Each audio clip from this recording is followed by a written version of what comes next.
गाओ ना गीता, अब तो गाना आता है तुम्हें। मुझे नहीं आता। नहीं विनोद भैया, आजकल तो गीता दीदी खूब गाती है। हाँ गाइए ना। नमस्कार दोस्तों, आप देख रहे हैं OSM बॉलीवुड ही बॉलीवुड और मैं हूं आपका होस्ट, आपका दोस्त अफजल खान। दोस्तों, आज मैं जिनकी बात करने जा रहा हूं, कमाल के फिल्म डायरेक्टर थे, वो कमाल के लेखक थे। आज से पहले, आज से ज्यादा खुशी आज तक नहीं मिली। उन्होंने इतनी खूबसूरत फिल्में बनाई हैं, मतलब आप किसी भी जॉनर की फिल्म ले लीजिए। बहुत सारे डायरेक्टर होते हैं जो खास तौर से एक ही जॉनर की फिल्म बनाते हैं, कुछ एक्शन फिल्में बनाते हैं, कुछ कॉमेडी फिल्म बनाते हैं, कुछ सस्पेंस थ्रिलर बनाते हैं, लेकिन इन्होंने सारी ही फिल्में बनाई हैं और हर फिल्म जबरदस्त फिल्म होती थी। मतलब वो चाहे कॉमेडी हो, चाहे रोमांस हो, चाहे वो रिश्तों की बात हो, चाहे वो थ्रिलर हो, सस्पेंस हो, मतलब हर जगह उनका दिमाग बराबर चलता था। क्या दिमाग था उनका।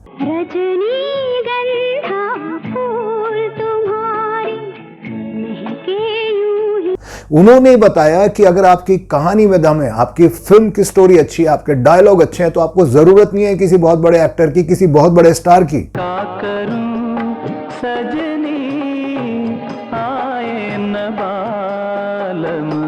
यही रीजन था कि उन्होंने अपनी कहानी पर किसी भी बड़े एक्टर को हावी नहीं होने दिया। उन्होंने किसके साथ काम नहीं किया? अमिताभ बच्चन, धर्मेंद्र, राजेश खन्ना, जिसकी आप बात करें उन्होंने उन्हें डायरेक्ट किया है और वो लोग तरसते थे उनके साथ काम करने के लिए, क्योंकि उनकी फिल्म में दम होता था। कहते सुनते बातों बातों में प्यार हो जाएगा।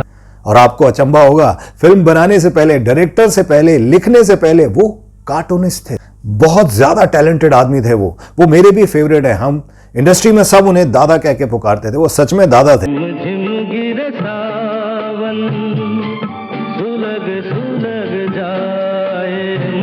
दोस्तों, सबसे बड़ी बात यह थी कि उन्होंने आम आदमी को हीरो बनाया था। वो आम आदमी को हीरो मानते थे, तभी तो उन्होंने अपनी एक फिल्म में एक ऐसे कलाकार को लिया था जो बहुत हैंडसम नहीं था। उस जमाने में जहां धर्मेंद्र, अमिताभ बच्चन और राजेश खन्ना जैसे हैंडसम हीरो काम कर रहे थे, उन्होंने कहा मैं एक नॉर्मल आदमी को लूंगा, उसको फुल स्लीव्स की शर्ट पहनाऊंगा, नॉर्मल तरीके से दिखाऊंगा। तभी जब दर्शक फिल्म देखने गए तो वो इतने खुश हुए, उन्होंने अपने आप को देखा कि हाँ, यही तो आम आदमी है, यही तो हीरो है। उन्होंने परिभाषा बदल दी थी फिल्म मेकिंग की। क्या शॉपिंग करनी थी? अरे भाई, औरतों की कई खरीदारियां ऐसी होती हैं जो हर किसी को नहीं बताई जाती है? हाँ तो वही लो, चलो। क्या खाएंगे नागेश? और उन्होंने बताया कि गांव का आदमी भी हीरो हो सकता है, हारमोनियम पे बैठ के गाने गा के भी हीरो बन सकता है, गिटार पकड़कर स्टेज पर डांस करने से ही हीरो नहीं बनता। तो जिंदगी हो जाए सफल। कौन थे वो डायरेक्टर, कौन थे वो कलाकार जिन्होंने फिल्म इंडस्ट्री को ऐसा नायाब हार दिया है, ऐसा नायाब हार पहनाया है जिसमें अलग अलग तरह के मोती हैं, हीरे हैं जो चमकते रहते हैं। ये जीवन है, इस जीवन का यही है। आज भी उनकी फिल्मों को आप देख लो तो आप दंग रह जाएंगे कि क्या फिल्में बनाते थे वो। कौन थे वो डायरेक्टर, जानेंगे बहुत जल्दी। बने रहिए आप हमारे साथ, हमारे इस चैनल पर।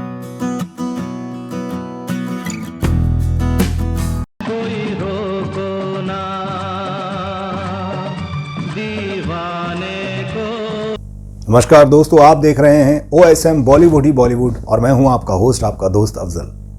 दोस्तों, आज हम जिनकी बात कर रहे हैं, दादा यानी बासु चैटर्जी की। मन मचल रहा कुछ गाने को। बासु चैटर्जी को अगर कोई ये कह दे कि आप 8 फिल्मों के डायरेक्टर हैं तो वो बुरा मान जाते थे, और अगर कोई उन्हें ये कह दे कि आप कमर्शियल सिनेमा के डायरेक्टर हैं तो भी उन्हें एतराज होता था कि ऐसा नहीं है। सही मायनों में देखा जाए तो वो 60 और 70 के दशक के मध्यगामी सिनेमा के हमसफर रहे हैं। वो ज्यादातर आम लोगों के लिए फिल्म बनाते थे जो सबको पसंद आए। अरे कहाँ जा रहा है? समुंदर के किनारे। वहाँ क्यों बजाता है? कोई समझेगा, भीख मांग रहा है। तुम यहाँ बजाने कहाँ देती हो? जब देखो तेरे डैडी ऐसे बजाते थे। नैन्सी की शादी कब होगी? बासु चैटर्जी की पैदाइश राजस्थान के अजमेर शहर में 10 जनवरी 1930 को हुई थी दोस्तों, और उनके जो डैड थे वो रेलवे में जॉब करते थे। उनके साथ उन्हें मथुरा जाना पड़ा और मथुरा और आगरा में ही उनकी फिर पढ़ाई लिखाई पूरी हुई थी। यहीं पर उनकी मुलाकात राजेंद्र यादव और ग्रेट शैलेंद्र साहब से हुई। उनसे उनकी दोस्ती हुई। दोनों फिल्मकार बासु चैटर्जी के फिल्मी सफर के आरंभिक साथी बने। राजेंद्र यादव की कहानियों पर कई फिल्में बनी हैं, जबकि कवि शैलेंद्र मशहूर गीतकार बने। दोस्तों, इन्हें फिल्में देखने का शौक मथुरा में जागा था और शायद ही ऐसी कोई फिल्म होगी जो ये छोड़ते थे, सब फिल्म देखते थे। कितने दिन लगा दिए ताऊ जी? क्यों? कहते थे 2 दिन में लौटाऊंगा। देर हो गई बिटिया। देख, इसी बीच इन लोगों ने मिलकर शादी पक्की कर दी तेरी, इतनी दूर बंबई में। बड़े होने पर मन के किसी कोने में फिल्म के बीज पड़ गए, जिसे अंकुरित होने में 15 सालों का समय लग गया। यही है छाव धूप। दोस्तों, मथुरा से उन्होंने अपनी ग्रेजुएशन पूरी की और उसके बाद बासुदा अपनी आजीविका कमाने के लिए निकल गए बॉम्बे की तरफ। उन्हें वहीं जाना था। नौकरी ढूंढी उन्होंने और फिर एक मिलिट्री स्कूल था जहां उन्हें एज अ लाइब्रेरियन नौकरी मिल गई। अपने पैर टिकाने की जगह मिलने के बाद अरमानों के पंख उनके निकलने शुरू हो गए। फिर बासु चैटर्जी का संपर्क हुआ ब्लिट्स के संपादक से और वे वहां पर पॉलिटिकल कार्टूनिस्ट बन गए।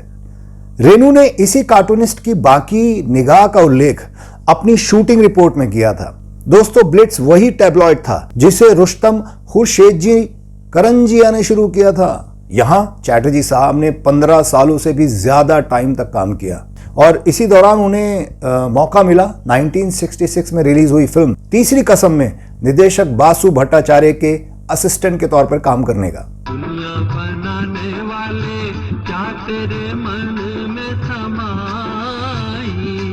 उस फिल्म में राज कपूर और वहीदा रहमान प्रमुख कलाकार थे और उस फिल्म ने सर्वश्रेष्ठ फीचर फिल्म का नेशनल अवार्ड भी जीता था। काहे को दुनिया बनाई तूने, काहे को उन्हें 1968 में रिलीज हुई बहुचर्चित फिल्म सरस्वती चंद्र में भी इसके निर्देशक गोविंद सरैया का सहायक बनने का अवसर मिला। चंदन सा बदन चंचल चितवन धीरे से। और फिर आखिरकार उन्होंने 1969 में सारा आकाश जैसी फिल्म के साथ बतौर निर्देशक अपने उस ख्वाब को पूरा किया, अपने सपने को पूरा किया। दोस्तों, हुआ यूं था कि 1966 में ब्लिट्स के प्रकाशक B.K. करंजिया एंड कंपनी के सहयोग से फिल्म फाइनेंस कॉरपोरेशन की स्थापना हुई थी और उन्हें समानांतर सार्थक नई लहर के सिनेमा की पहली फिल्म सारा आकाश बनाने का इन्विटेशन मिला।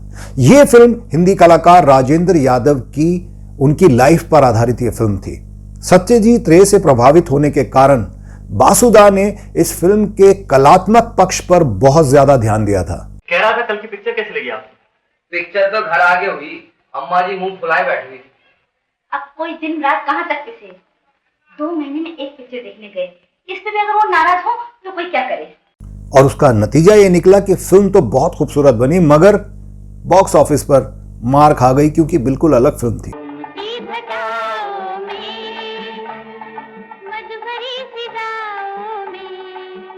लेकिन इस फिल्म ने बासु चैटर्जी को एक बेहतर फिल्मकार के रूप में स्थापित कर दिया। लोग समझ गए कि इनमें बहुत दम है, ये बहुत अलग तरह के डायरेक्टर हैं। और इसके बाद उन्होंने कई हिंदी और बांग्ला फिल्मों का निर्देशन किया। कहते हैं उन्हें फिल्मकार बनने का विचार इसलिए आया कि उन्हें मुंबई में फिल्म फोरम नाम से फिल्म सोसाइटी की स्थापना की। सोसाइटी आंदोलन के जरिए दुनिया भर के सिनेमा से उनका बहुत क्लोज रिलेशन बन गया था। 1970 और 80 के दशक में बासु चैटर्जी ने हिंदी सिनेमा को बहुत सारी फिल्में दी हैं। दोस्तों, ज्यादा बनो मत मजनू, लैला के साथ सिनेमा देखा जा रहा है। लैला के साथ दफ्तर में देर हो रही है। हाँ, वहाँ हम लैला नहीं भाई, लीला। वो भी अकेले नहीं, भरे सिनेमा हॉल में। तो लैला के साथ सिनेमा देखना और साले मेरे साथ देखना एक ही बात है क्या?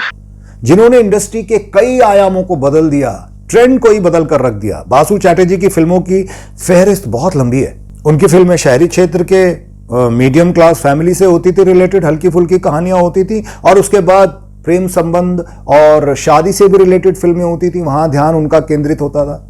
1971 में ताराचंद बड़जात्या की फिल्म पिया का घर में उनका निर्देशन देखने लायक था। बहुत खूबसूरत फिल्म थी। इस फिल्म के डायलॉग भी उन्होंने खुद ही लिखे थे। बड़ी जल्दी नींद आती है आप तुम्हें। अपने राम को जागने की आदत ही कहाँ है? शादी से पहले तो बाहर सोते थे गैलरी में, 8 बजे से ऊँगने लगते थे। कोई आए या जाए, शोर मचाए अपनी बला से। इस फिल्म ने बॉक्स ऑफिस पर धमाल मचाया और 70 और 80 के दशक के दौरान वो मध्यम सिनेमा यानी मध्य सिनेमा के नाम से जाने वाली फिल्मों से जुड़ गए। ये जुल्म है, जंजीर जैसी है। 1974 में आई फिल्म रजनीगंधा में उन्होंने साबित करके दिखा दिया कि फिल्में स्टार वैल्यू से नहीं बनती, फिल्म की कहानी में दम होना चाहिए, निर्देशन में दम होना चाहिए। अगर आप इस फिल्म को देखेंगे, ये बहुत साधारण सी प्रेम कहानी है, क्षणभंगुर घटनाएं हैं जो कभी भी किसी के साथ भी घट सकती हैं, बहुत नेचुरल लगता है वो सब। जाने मन तेरे दो नयन चोरी चोरी लेके गए, देखो मेरा मन जाने मन। और व्यक्ति के जीवन को कहीं से कहीं ले जाकर छोड़ देती है फिल्म। कई बार यूं ही देखा है, ये जो मन की सीमा रेखा है। रजनीगंधा खत्म होने पर दर्शक की कई जिज्ञासाएं जागती हैं और वो बहुत सारे सवाल लेकर अपने घर लौटता है।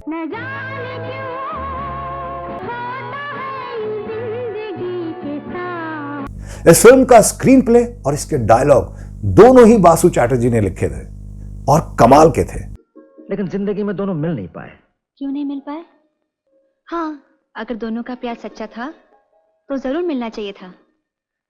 यही मैं तुमसे सुनना चाहता था। इस फिल्म के हीरो थे अमोल पालेकर। दोस्तों, अभिनेता अमोल पालेकर को हिंदी और मराठी सिनेमा का हीरो बनाने का श्रेय एक हद तक बासु दा को ही जाता है। एक बड़े ही नॉर्मल दिखने वाले, साधारण से चेहरे मोहरे वाले इंसान को, अभिनेता को फिल्म रजनीगंधा में उन्होंने फुल स्लीव्स की शर्ट पहनाई और क्लर्क जैसे पैंट और जूतों में पर्दे पर उतार दिया तो मिडिल क्लास के दर्शकों ने तालियों की गूंज से सिनेमा घर को भर दिया। बोलो, अरुण आ गया। आओ अरुण, टेबल रिजर्व कर लिया? हाँ, चलिए चलते हैं। अब मेरी जरूरत है क्या? जी, मैं जरा पेंटिंग देखूंगा। ऋषिकेश मुखर्जी, गुलजार और सई परांजपे की तरह उन्होंने मध्यगामी सिनेमा को बहुत आगे बढ़ाया है। इन सारे निर्देशकों ने इंडिया के मिडिल क्लास वर्ग को अपनी फिल्मों का आधार दिया और इसका रिजल्ट ये निकला कि उन्हें इस वर्ग के दर्शकों का भरपूर समर्थन भी मिला।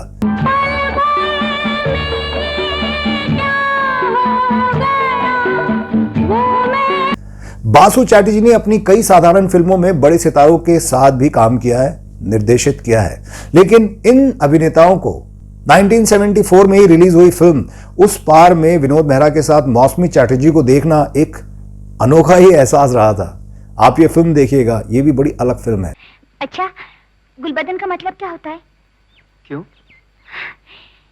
जब भी मेरे बाल बिखर कर मेरे मुंह पर आते हैं तो भैरव कहता है कि मैं गुलबदन जैसी लगती हूँ। गुलबदन एक बहुत ही खूंखार जानवर का नाम है। 1976 में चिच्चोर, जहां ताराचंद बड़जात्या ने उन्हें फिर आजमाया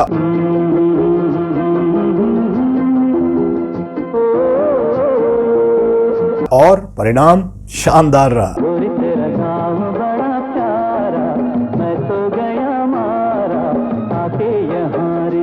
आज से पहले, आज से ज्यादा खुशी आज। दोस्तों, ये फिल्म एक बंगाली कहानी पर आधारित थी और इसने भी बॉक्स ऑफिस पर लोकप्रियता के सारे कीर्तिमान खड़े कर दिए थे। तू जो मेरे संग में मुस्कुरा ले, गुनगुना ले।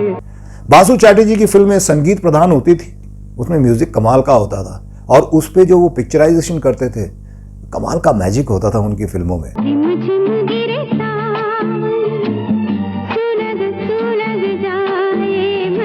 सबसे बड़ी बात क्या थी कि बासुदा कार्टूनिस्ट होने के नाते अपने रेखांकनों के जरिए गरीबी, भुखमरी, बेरोजगारी और भ्रष्टाचार पर बहुत तीखे प्रहार करते थे, लेकिन इन प्रॉब्लम्स को अपनी फिल्मों के फ्रेम में कभी शामिल नहीं किया।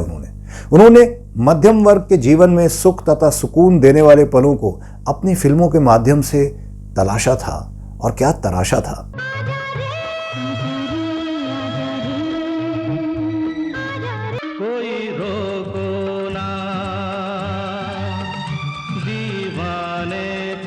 अगर मैं उनकी फिल्मों की बात करूं, स्वामी, खट्टा मीठा, चक्रव्यूह, जीना यहाँ, बातों बातों में, अपने पराए और प्रियतमा जैसी फिल्मों का निर्देशन किया था उन्होंने।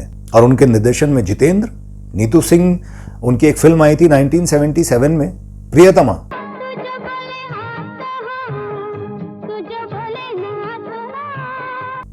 दोनों उस फिल्म में अलग ही रूप में दिखे थे। मैं जो बोलूं हाँ तो हाँ, मैं जो बोलूं ना तो ना। दोस्तों, ये बासु चैटर्जी के निर्देशन का ही कमाल था कि वही नीतू सिंह 1978 में आई फिल्म चक्रव्यूह में राजेश खन्ना के साथ एक बिल्कुल अलग अंदाज में, अलग रोल में नजर आए। शादी करने से प्यार कम हो जाता है। फिर 1978 में एक कॉमेडी फिल्म आई खट्टा मीठा। मैं शादी करूंगा। कौन आदमी?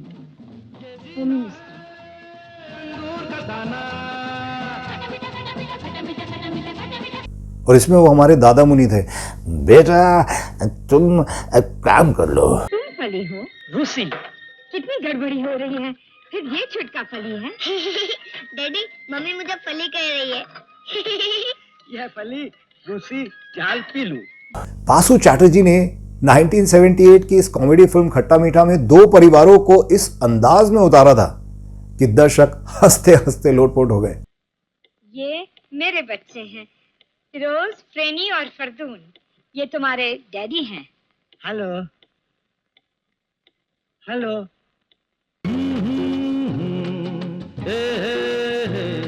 लला लला लला। इस फिल्म में अशोक कुमार, राकेश रोशन, बिंदिया गोस्वामी जैसे कलाकारों ने काम किया था।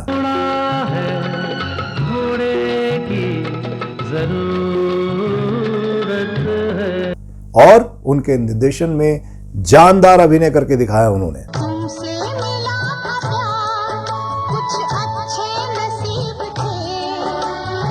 दोस्तों बासुदा के बारे में एक कहावत बड़ी फेमस थी कि उन्होंने कभी भी किसी फिल्म स्टार की इमेज को अपने किरदार पर हावी नहीं होने दिया। चाहे वो धर्मेंद्र हो, अमिताभ बच्चन हो, राजेश खन्ना हो, उनके निर्देशन में किसी भी स्टार का स्टारडम कहानी पर कभी भारी नहीं पड़ा। 1978 में उन्होंने एक रोमांटिक कॉमेडी बनाई थी फिल्म। उस फिल्म का नाम था दिल लगी, जिसमें धर्मेंद्र और हेमा मालिनी ने काम किया था। आप इस फिल्म को देखिएगा, दोनों बिल्कुल ही अलग, क्या मतलब उनके फिल्म बनाने का तरीका ऐसा था कि इतना नेचुरल अभिनय किया है उन दोनों ने।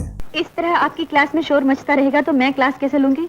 संस्कृत पढ़ाते वक्त उच्चारण पर विशेष ध्यान देना पड़ता है, और फिर कालिदास पढ़ाते वक्त। आपका कालिदास नहीं, मेरा कालिदास? कालिदास तो सबका है, आपका भी।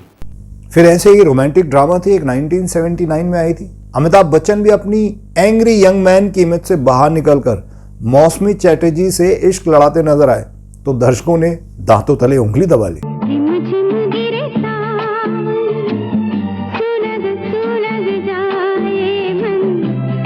और फिर इसी साल यानी 1979 में ही उन्होंने एक शानदार थ्रिलर फिल्म चक्रव्यूह का निर्देशन किया, जिसमें हीरो थे राजेश खन्ना और हीरोइन थी नीतू सिंह। दोनों ने पूरी फिल्म में अपनी शानदार अदाकारी का ऐसा अद्भुत उदाहरण पेश किया जो उस समय तक कभी किसी ने किया नहीं था। दोस्तों 1979 बासु चैटर्जी साहब के लिए एक यादगार साल रहा, क्योंकि उस साल उनकी एक के बाद एक करके 6 फिल्में रिलीज हुई, जिनमें मिथुन चक्रवर्ती और बिंदिया गोस्वामी की प्रेम विवाह, हेमा मालिनी और गिरीश कर्नाड की रत्नदीप, और अमोल पालेकर टीना मुनीम की बातों बातों में।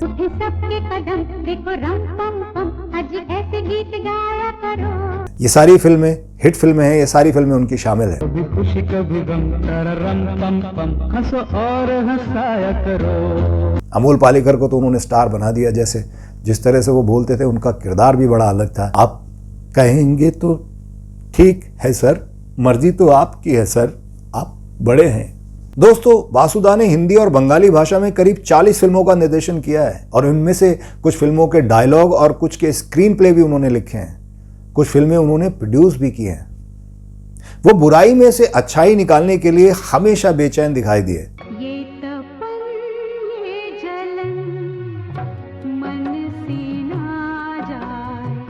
उनके पात्र गंदी बस्तियों में साधारण सा जीवन जरूर जीते थे, मगर वे अपने हर हाल में खुश नजर आते थे।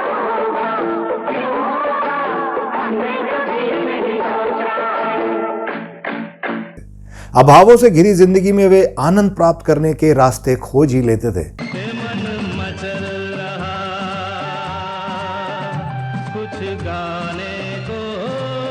ऋषिकेश मुखर्जी की तरह उनकी फिल्मों में भी खलनायक प्रायः नदारद ही रहता नजर आता है।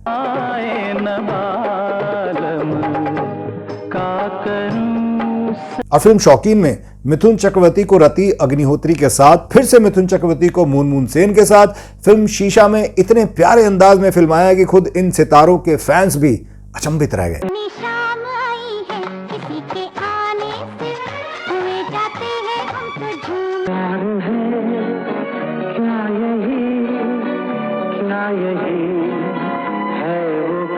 दोस्तों बासुदा की फिल्मों में कॉमेडी के साथ सटायर का जोरदार तड़का भी रहता था। जब भी कोई कंगना बोले पायल छनक जाए।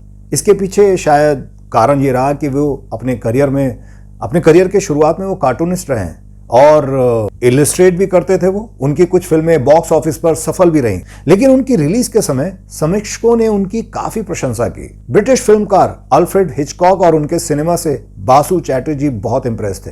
दर्शकों को फिल्म देखते समय हास्य व्यंग का एक जोरदार झटका देना उनका अपना ही एक स्टाइल रहा है। इसके साथ ही अपनी फिल्म में किसी ऐरे गहरे किरदार की वेशभूषा में वो पल दो पल के लिए पर्दे पर आते रहे। हिचकॉक भी ऐसा ही करते थे। आगे चलकर शोमैन सुभाष घई ने भी यही फॉर्मूला अपनाया था। सुभाष घई भी अपनी फिल्म में एक शॉट में जरूर नजर आते थे, आपने अगर उनकी फिल्मों में नोट किया हो। दोस्तों बासुदा ने दूरदर्शन के लिए भी बहुत बेहतरीन काम किए हैं। बहुत सारे खूबसूरत सीरियल बनाए हैं उन्होंने जो आज भी लोगों को याद हैं। 1985 में दूरदर्शन पर प्रसारित सीरियल रजनी दर्शकों के बीच में इतना लोकप्रिय हुआ कि एक प्रकार से वो एक रेवोल्यूशन बन गया।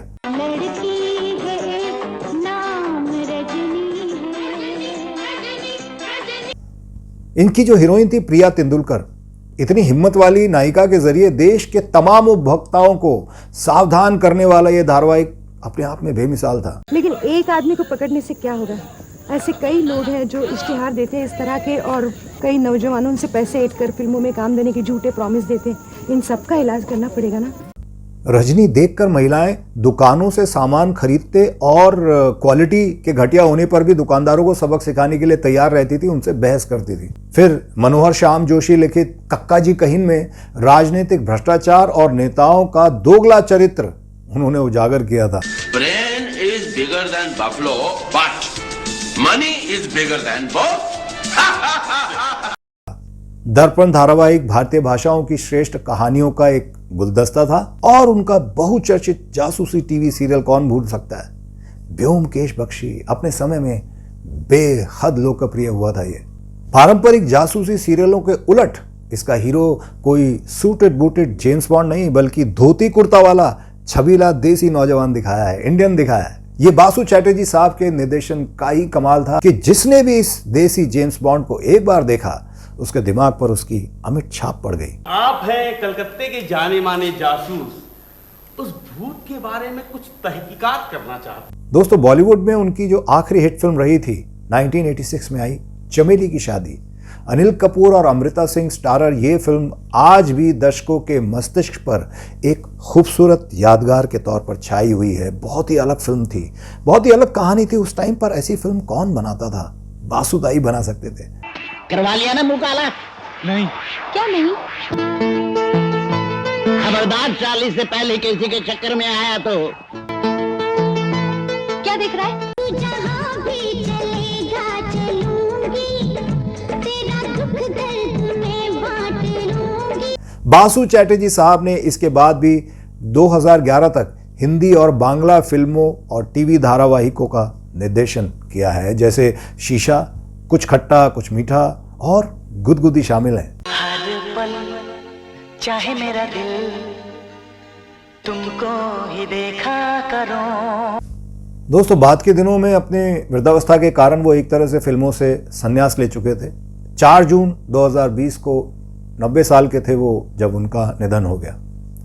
आज बासु चैटर्जी बेशक हमारे बीच में नहीं है, लेकिन उनकी फिल्में, उनके धारावाहिक हमेशा उनकी यादें तरोताज़ा कर देती हैं, जहन में आ जाती हैं, हम उन्हें कभी नहीं भूल पाएंगे।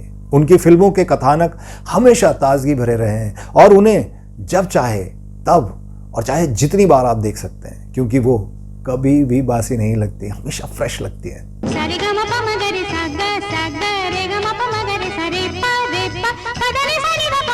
किसे खबर कहाँ डगर जीवन अब तो रहा नहीं